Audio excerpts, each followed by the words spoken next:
안녕하세요. 저는 사랑하는 남편과 함께 초등학생 아이를 기르고 있는 40대의 아이 엄마입니다. 지금 제가 지내고 있는 곳은 해외인데요.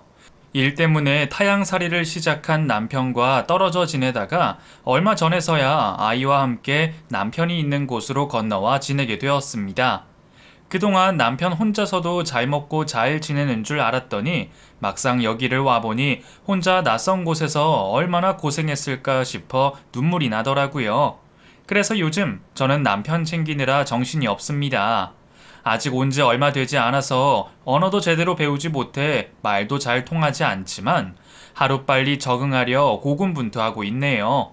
어쩌다 보니 자의반 타의반으로 떨어져 지내야 했던 저희 가족이 이렇게 다시 만나게 된 것이 너무 행복하기만 합니다.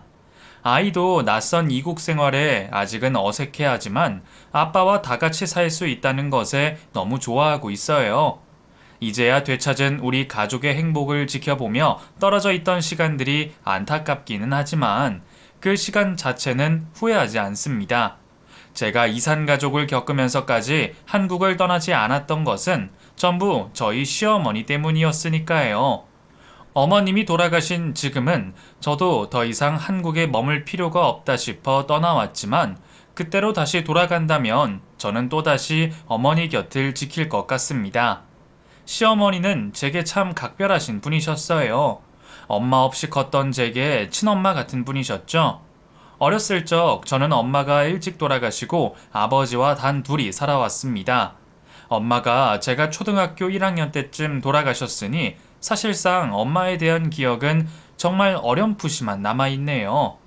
아주 처음부터 없었더라면 그리움이 덜했을지 저는 기억도 희미한 엄마의 존재를 떠올리며 늘 외로웠던 것 같아요. 집에는 엄마도 계시지 않고 아버지는 돈 버느라 바쁘셔서 저는 늘 혼자 지내야 했습니다. 가끔 할머니가 집에 반찬들을 해주러 오셨지만 제게 별 관심을 가지지는 않으셨어요. 나중에야 알게 되었지만 할머니는 저희 엄마를 처음부터 반대하셨다고 하시더라고요. 반대했던 며느리가 기어이 결혼해서는 자기 아들 끝까지 챙기지도 않고 딸 하나 덜렁 남겨두고 죽었다며 제 앞에서 얼마나 욕을 하시던지. 그런 이유로 저는 할머니도 별로 좋아하지 않았습니다. 일하시느라 늘 바쁘시던 아버지는 그리 다정한 성격은 아니셨지만 그래도 둘이 살았을 때가 좋았다 싶네요. 제가 어렸을 적에는 그래도 가끔 저를 위해 선물도 하시고 놀이동산도 데려가 주셨던 아버지셨는데 저는 그런 잠깐의 행복도 얼마 누리지 못했습니다. 엄마가 돌아가시고 몇 년 뒤 아버지는 어떤 아주머니와 재혼을 하셨습니다. 그쯤 아버지가 늦게 들어오시는 날이 더 많아지면서 뭔가 달라졌다 싶기는 했지만 그렇게 빨리 재혼을 하실 줄도 몰랐어요. 그 시절 어른들이 아이들에게 상황 설명을 제대로 할 리 만무했고 저는 어느 날 봉변을 당한 듯 새어머니가 생기게 되었습니다. 새어머니는 아버지와 재혼을 하시며 제 또래의 딸을 데려오셨고 그렇게 제게는 의붓자매까지 생기게 되었어요. 사실 새로운 식구들이 낯설기도 했지만 늘 혼자 외로웠던 저는 그렇게 생긴 새 식구들이 반갑기만 했습니다. 이제 나도 엄마와 언니가 생겼다는 사실이 기뻤었죠. 하지만 새어머니와 새언니는 저를 반기지 않았어요. 아버지 앞에서는 내색하지 않고 있었지만 저와 있을 때면 제게 쌀쌀 맞았어요. 아버지는 식구가 늘었으니 제게 신경 쓰는 일이 더 줄어드셨고 아마 새어머니가 저를 잘 챙길 거라 생각하셨을지도 모릅니다. 하지만 새어머니는 자기 자식만 챙기는 분이셨고 저는 또다시 뒷전으로 밀려 혼자 시간을 보내야 했어요. 계모들처럼 괴롭히지는 않아서 다행이라 해야 할지 모르겠지만 그들에게 저는 없는 사람이나 마찬가지였습니다. 그렇게 저는 방치되듯 자라게 되었고 일찍부터 혼자 살아남아야 한다는 것을 깨닫게 된 저는 스스로를 챙기기로 결심했었죠. 아이가 일찍 어른이 된다는 것이 얼마나 비참한 일인지 지금도 그 시절의 절 생각하면 너무나 안타까운 마음이에요. 지금 제가 그때 제 나이만한 아이를 키우고 있지만 여전히 제 손길이 필요한 어린 아이일 뿐인데 그 나이에 저는 모든 것을 혼자 하고 혼자 해결할 수밖에 없었습니다. 그러던 중 어느 날 아버지가 사고로 돌아가시게 되었습니다. 그때 제가 겨우 고등학생이었으니 아버지가 돌아가시기에도 너무 이른 나이였네요.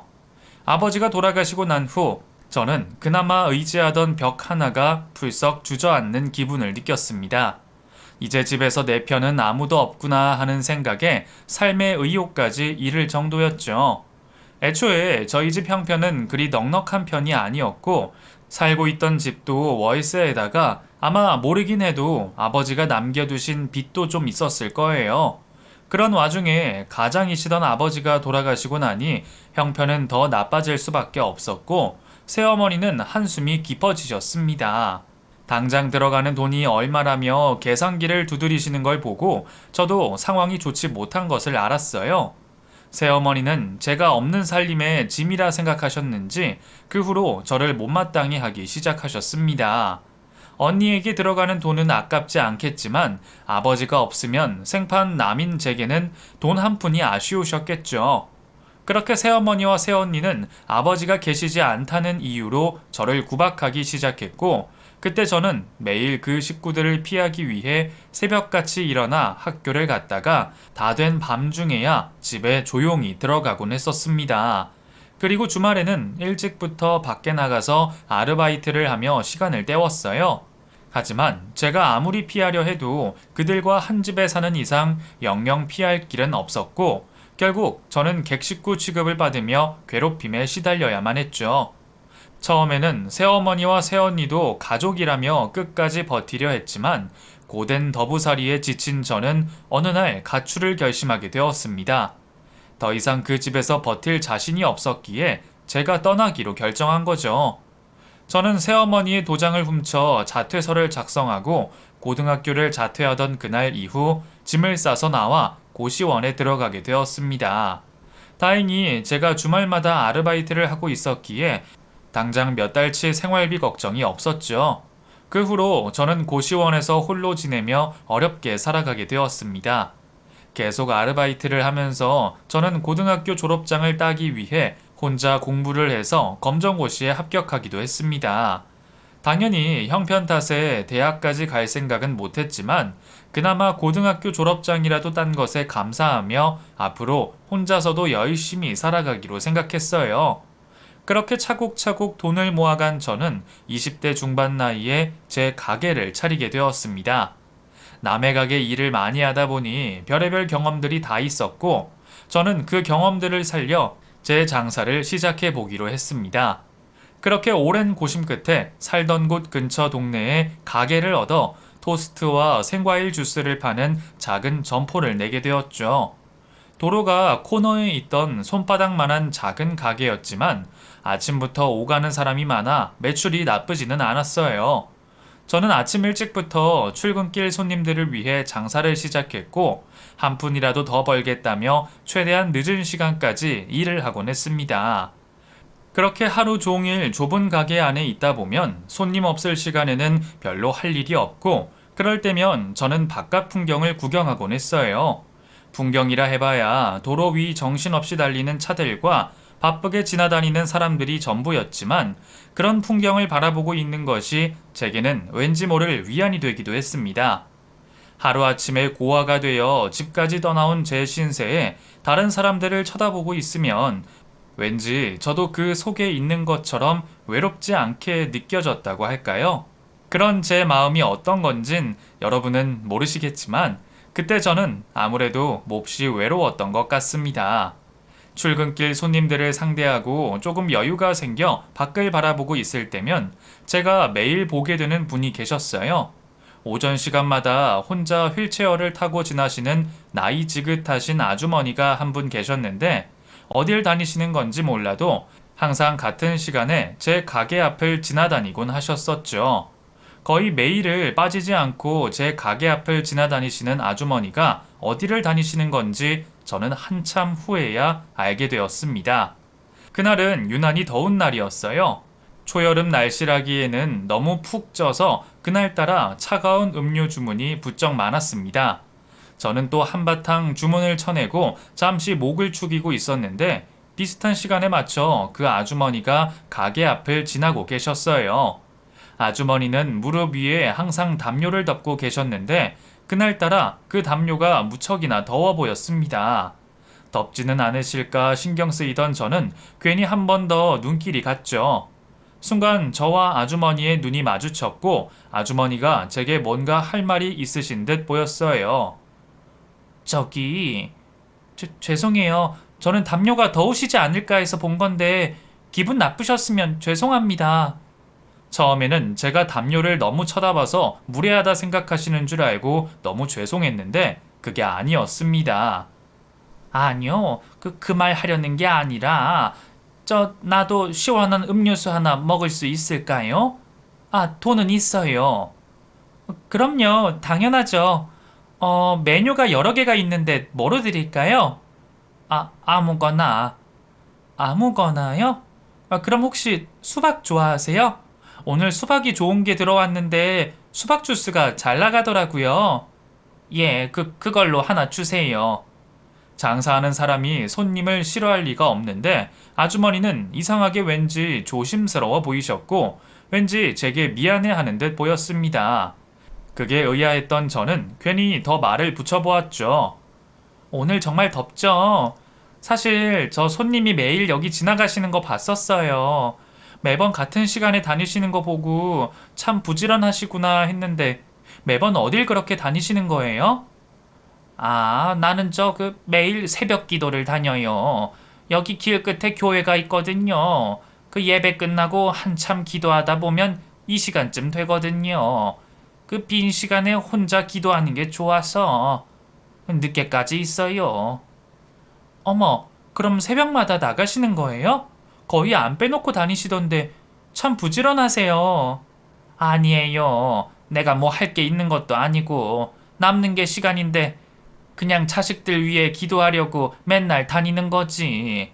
내가 뭐 좋은 엄마가 되는 것도 아니고 애들한테 그런 거라도 해줘야 부모 노릇하는 것 같아서요. 그리고 매일 나다녀야 나도 운동도 좀 되고. 제가 몇 마디를 붙이자 아주머니는 금세 경계심이 풀려서 제게 이야기를 해주셨습니다.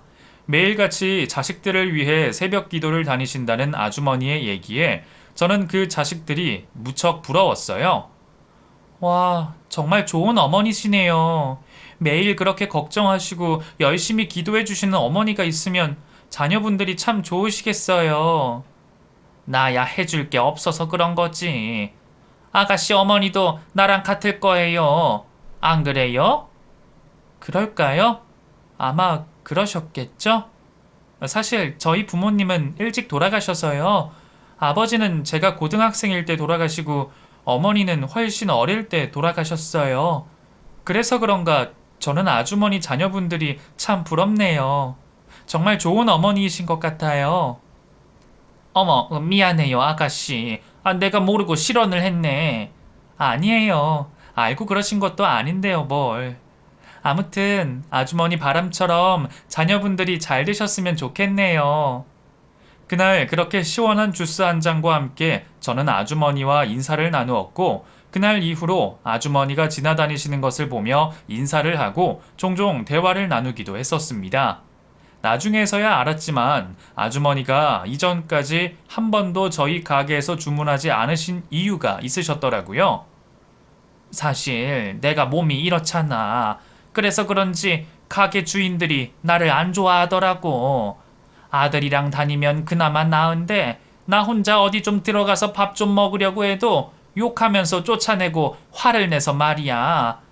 그날은 날이 너무 더워서 시원한 거 한 잔 먹고 싶은데 혹시 싫어할까봐 말을 제대로 못했지.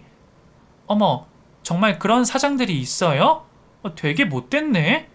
장사하는 사람이 손님한테 그렇게 하면 어떻게 한대요? 세상에, 정말 이해 안 된다.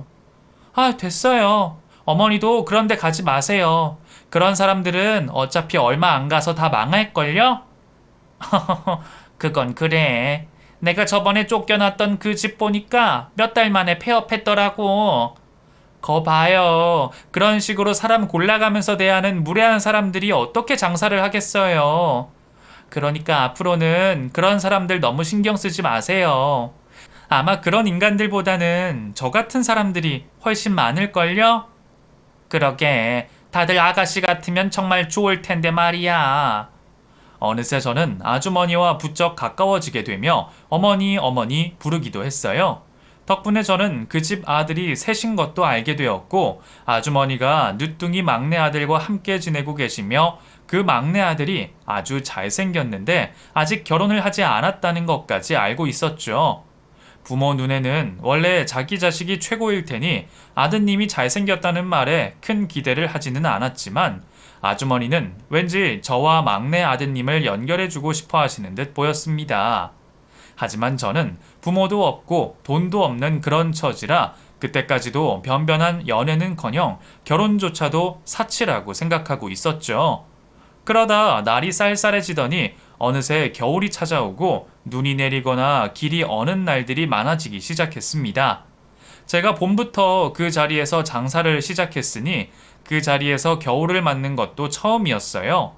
그래서 겨울이 되고 보니 길에 문제가 있는 것을 알게 되었죠. 도보로 올라오는 입구가 살짝 꺼져 있어서 도로로 올라가려면 조금 오르막을 올라야 하는데, 그곳에 물이 고여 얼거나 눈이 쌓이면 걸어다니는 사람들도 휘청하기 실수였어요. 그걸 보니 저는 단번에 아주머니 생각이 들더라고요. 휠체어 바퀴가 미끄러워 다치실까 걱정이었던 저는 가게에 출근하면 곧장 그 길을 치워두곤 했습니다. 그런데 하필 제가 휴무이던 어느 날 늦잠을 자고 일어났더니 밖에 눈이 엄청나게 오고 있는 것을 보게 되었어요. 아주머니는 일요일이라 교회를 가셨을 텐데 이제 곧 그 길을 지나 집으로 가시겠구나 싶었던 저는 걱정되는 마음에 버스를 타고 가게로 뛰어갔습니다. 제가 조금만 더 빨리 갔으면 좋았을 걸. 도착을 하자 바닥에는 아주머니가 벌써 넘어져 계셔 있었어요. 저는 급히 아주머니를 일으켜 휠체어에 앉혀드렸고 다친 곳이 없는지 살폈습니다. 어머니, 어머니 괜찮으세요? 세상에, 이럴까봐 와봤는데 제가 너무 늦게 왔어요. 아유, 그럼 나 때문에 쉬는 날 괜히 나온 거야? 미안해서 어째. 괜찮으세요? 어디 다치신 데는 없으세요? 괜찮아. 근데 내가 혼자 다시 일어서지를 못해서 꼼짝 못하고 있었네. 고마워, 아가씨. 제가 좀 더 일찍 왔어야 하는데 죄송해요, 정말. 아가씨가 미안할 게 뭐가 있어. 내 은인인데. 근데 정말 괜찮으신 거 맞으세요? 여기 이마가 좀 까진 것 같은데 혹시 머리 부딪히셨어요? 병원 안 가셔도 돼요? 아유, 아니야. 병원은 무슨, 그냥 살짝 까진 걸 거야. 엄마! 아주머니와 한창 실랑이를 하던 그때 저 멀리서 웬 청년이 걸어왔습니다. 알고 보니 아주머니를 모시고 산다는 그 아드님이었는데, 아드님도 어머니 걱정이 돼서 나왔던 모양이었어요. 그렇게 만나게 된 저희는 어색하게 인사를 나누고 제가 아드님께 아주머니 상황을 설명을 드렸죠. 정말이야? 엄마 넘어지면서 다쳤어? 아니라니까. 아가씨가 괜히 오바하는 거야. 아유, 나 정말 괜찮아. 집에 가는 게 더 좋아. 근데 그나저나 아가씨야말로 나 때문에 여기까지 오느라 고생해서 어쩌누? 좀 미안해서 그러는데 우리 집 가서 밥이라도 먹고 가. 응? 아니에요. 아드님 오셨으니까 저는 이제 가볼게요. 아이고, 현성아, 이 아가씨한테 밥 좀 먹고 가라 해라. 예, 그러세요. 저희 집 여기서 멀지 않으니까 식사라도 하시고 가세요. 저희 어머니 때문에 여기까지 오셨다는데 저도 그냥 보내기가 죄송해서요. 눈도 너무 많이 오고 그러면 눈이라도 그치면 가세요.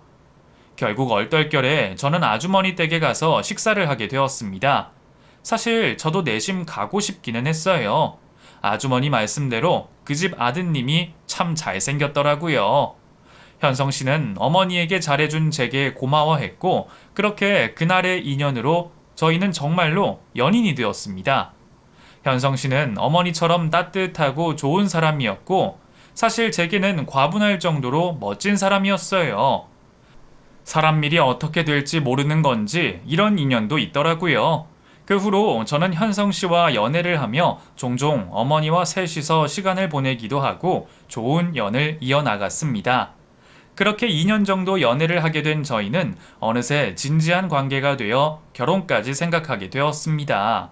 사실 그때까지도 저는 고아인 제가 결혼을 하는 게 맞는지, 사랑받고 크지 못한 내가 결혼해서 좋은 아내, 좋은 엄마가 될 수 있을지 고민이 무척 많았습니다.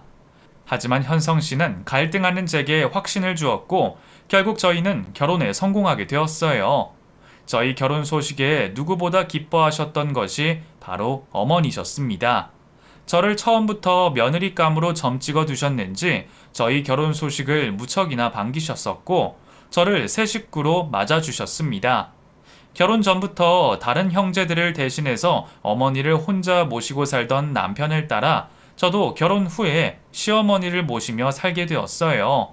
어머니는 시어머니 모시고 사느라 힘들겠다면서 미안해 하셨지만 저는 오히려 외롭던 제가 가족이 하나 더 생겨서 좋았었죠.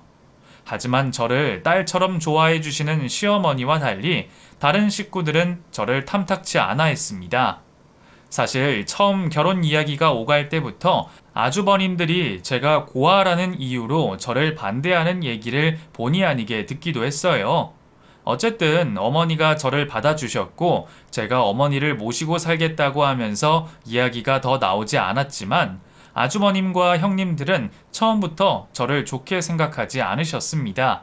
아무래도 제가 많이 배우지 못하고 고아라는 것이 가장 큰 이유였는지 시댁으로 시집간 이후 저는 다른 식구들에게 무시를 당하곤 했습니다. 아주버님들이야 가까이 말 섞을 일이 없으니 그냥 저를 없는 사람 셈 치거나 시댁에 일하는 사람 취급하는 게 전부였지만 같은 며느리들인 형님들은 다른 식구들이 없을 때마다 제게 별소리를 다 하곤 했었어요. 동서 고등학교도 못 나왔다는 게 정말 사실이야? 어머, 정말? 어쩌다가 고등학교도 못 나왔어? 아, 네. 제가 집안 사정 때문에 학교 자퇴하고 검정고시 봤어요. 아니, 집안 사정이 뭘 어쨌길래 학생이 학교를 졸업도 못해? 동서 설마 옛날에 날라리 짓 하고 다니다가 학교 잘리거나 그런 거 아니야?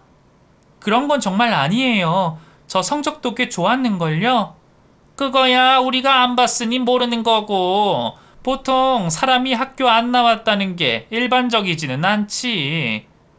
하긴 동서는 부모님도 일찍 돌아가셨다면서 그러면 그 뒤로 뭘 하고 다녔을지 누가 알게 뭐야.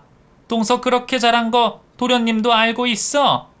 제일 큰 아주머님이 남편보다 10살 더 많고 둘째 아주버님도 8살이 많았으니 아주버님이나 형님들 모두 저보다 한참 나이가 있으신데 그분들은 저 같은 사람을 포용력 있게 품어주기는커녕 제가 못 배우고 천하게 살았다며 구박을 하곤 했습니다.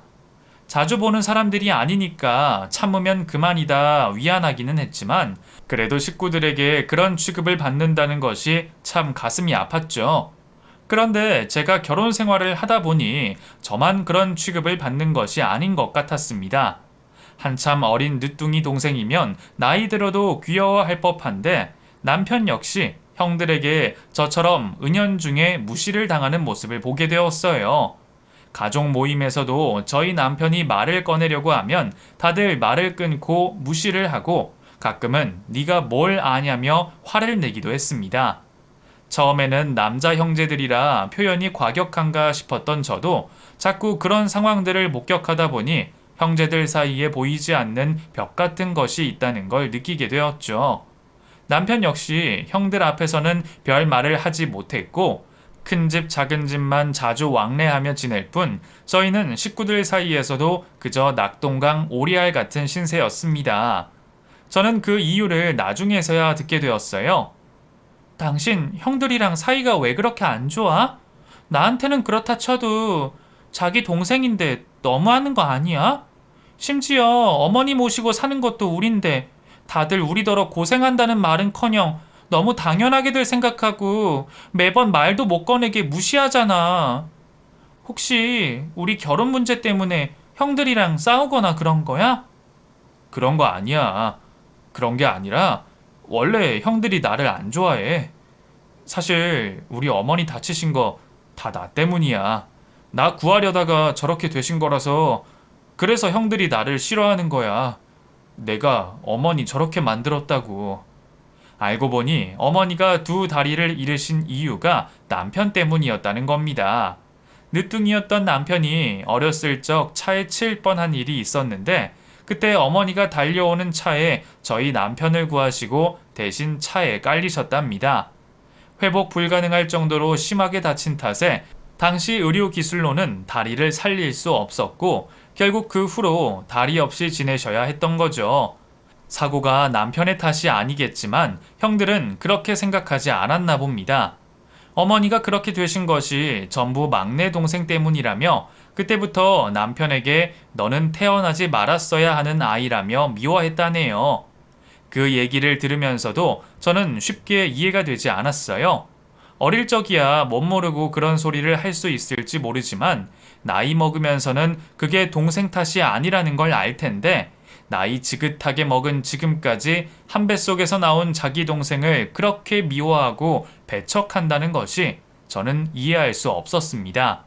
하지만 오랜 시간 이어진 형제 간의 감정의 골은 더 이상 돌이킬 수 없을 만큼 깊었고 다른 가족들 역시 그 상황을 말리지도 않고 받아들이며 저희 남편이 구박당하는 것을 방관하기만 했습니다. 심지어 평소 저희에게 살가우신 어머니도 다른 식구들 앞에서는 저희와 대면대면 하셔서 늘 형들 눈치를 먼저 보셨죠.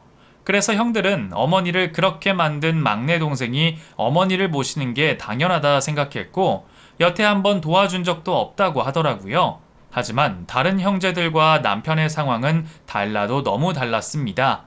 시아버지 살아계실 적까지 전부 지원받았던 형들은 좋은 대학 들어가서 등록금 걱정 없이 학교를 마쳤고 덕분에 지금도 각자 대학 교수에 의사하며 잘 지내고 있지만 반면에 아버지 돌아가신 후로 몸 불편하신 어머니 손에 컸던 남편은 대학도 가지 못한 채 겨우 전문대를 나와서 중소기업을 다니고 있었습니다. 벌이만 생각해도 몇 배가 차이가 날 텐데 형들은 어머니께 용돈 한번 드린 적이 없었어요. 만날 때마다 저희 들으라고 하는 건지 매번 어렵다, 돈 없다 얘기만 하니 애초부터 어머니께 잘할 생각이 없었는지도 모르죠.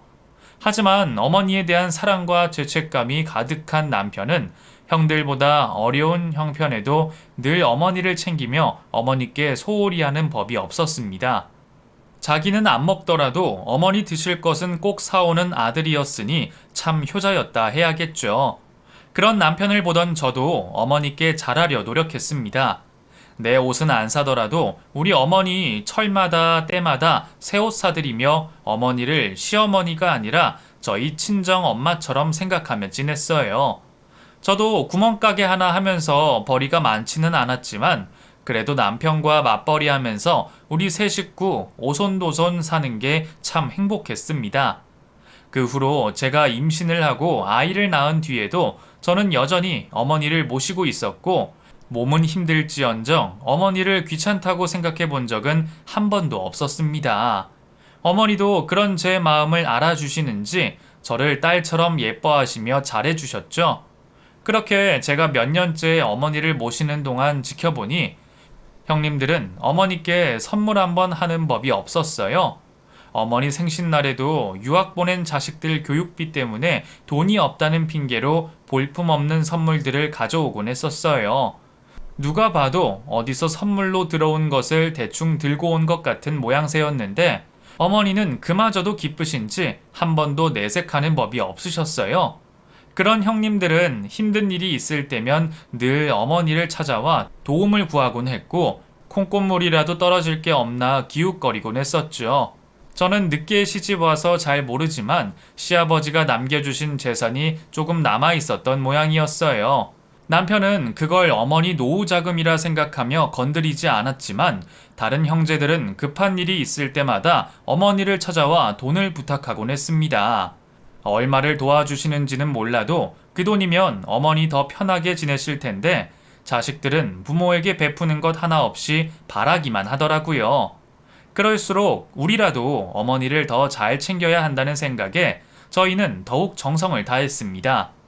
벌써 나이가 지긋해지신 어머니를 걱정하며 철마다 때마다 보양식을 챙겨드리고 컨디션이 좋으실 때는 같이 나들이도 가곤 했었죠. 사실 저희 형편에 한 번 나가면 깨지는 돈이 적지 않아 큰 부담이었지만 어머니가 여기저기 구경하고 좋아하시는 모습에 여행 다니는 걸 포기할 수 없었어요. 평소에도 어머니에 대한 죄송함이 많았던 남편은 자기만 아니었으면 어머니가 두 다리로 걸어 다니시며 좋은 구경 많이 하셨을 거라며 그게 죄송해서라도 저희가 여기저기 모시고 다녀야 한다 생각했습니다. 하지만 저희의 그런 노력에도 어머니는 나이가 드시며 점점 기력이 약해지셨고 저희가 모시고 나가는 것도 번거로워 하셨습니다. 언젠가부터는 혼자 휠체어를 타시는 것도 버거워 하시던 어머니는 매일 나가시던 새벽 기도도 더 이상 나가지 못하셨고 기력이 없으신지 저희가 일을 하고 있을 때면 늘 바닥에 누워 계실 뿐이셨어요. 혼자서는 방 밖으로도 나가기 어려워 하시는 어머니 때문에 제가 이전보다 어머니를 챙기는 일이 더 많아질 수밖에 없었습니다. 하지만 제가 힘든 것보다 약해지신 어머니를 두고 보는 것이 마음이 아팠죠. 그렇게 몇 년간을 제가 온갖 수발을 들며 어머니를 모셨습니다. 어머니가 혼자 식사도 하지 못하시는 걸 보고 결국 가게까지 접게 되었어요.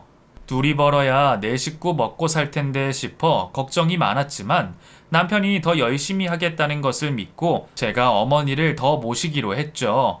다행히 그쯤 남편은 운이 좋게도 더 좋은 회사로 이직을 하게 되었고 전에 받던 연봉보다 훨씬 더 많은 돈을 벌게 되었습니다. 물론 그만큼 일이 바빠지기는 했지만 덕분에 저희 가게 사정도 숨통이 트였어요. 그러던 중 어느 날 남편이 3년 동안 해외 생활을 하게 되는 일이 생기게 되었습니다. 3년이나? 당신 말고는 갈 사람이 없대? 나도 최대한 빼고 싶은데 지금 상황이 좀 애매해.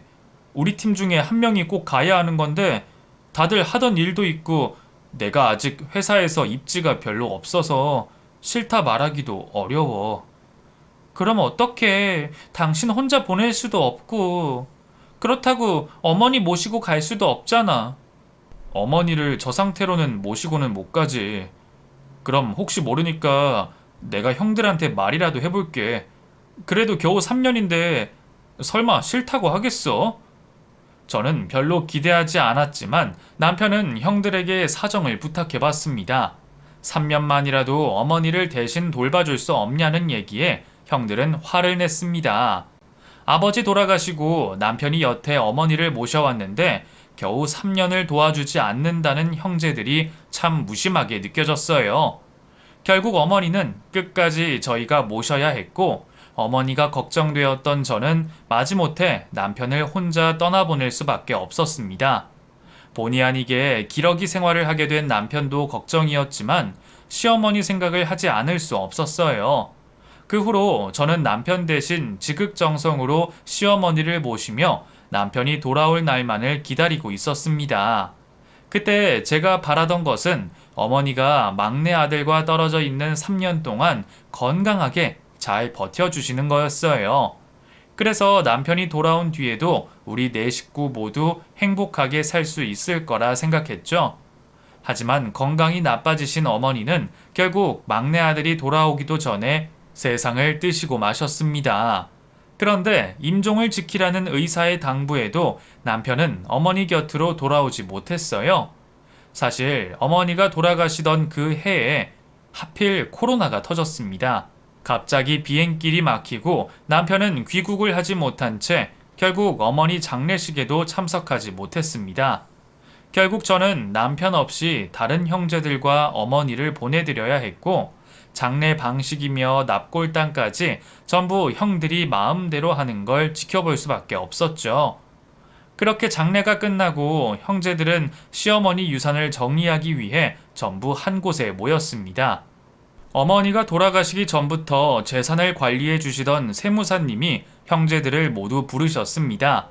그리고 그곳에서 저는 믿기 어려운 이야기를 듣게 되었어요. 어머니께서 재산을 전부 며느님께 증여하셨습니다. 여기 이미 서류 정리가 끝났고요. 다른 형제분들 거는 없습니다. 예? 그게 무슨 말이에요? 이 여자는 우리 가족도 아닌데 어머니가 며느리한테 상속을 했다고요? 어머, 이건 뭐 잘못된 거 아니야? 동서가 빼돌린 거 아니야? 어머니가 제게 전 재산을 남기셨다는 말에 난리가 나고 말았습니다. 당장이라도 저를 잡아먹을 듯 하는데 너무 무서워서 자리를 도망치고 싶었죠. 하지만 뒤이어 나온 세무사의 얘기에 형제들은 순식간에 조용해졌습니다. 화내실 필요 없습니다. 그 어머님이 남겨주신 땅에 더 이상 재산적 가치가 없습니다. 이미 토지 담보로 대출도 너무 많고 그 마이너스 통장까지 있어서 아마 상속세까지 내고 나시면 오히려 더 마이너스예요. 지금 상황이라면 며느님이 빚을 더 갚으셔야 한다는 겁니다. 예? 빚이라뇨? 그럼 어머니가 남기신 게 빚밖에 없다는 거예요?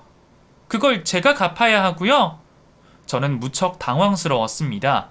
어머니가 주머니 사정이 여의치 않으신 건 알고 있었지만 그래도 형제들 도와주시길래 얼마는 남아 있으실 줄 알았더니 가지고 계신 땅과 건물을 담보로 잡은 탓에 재산은 오히려 빚만 남은 상황이었습니다. 어머, 그랬구나. 빚밖에 없구나. 하긴 우리 어머니가 무슨 돈이 있으셔.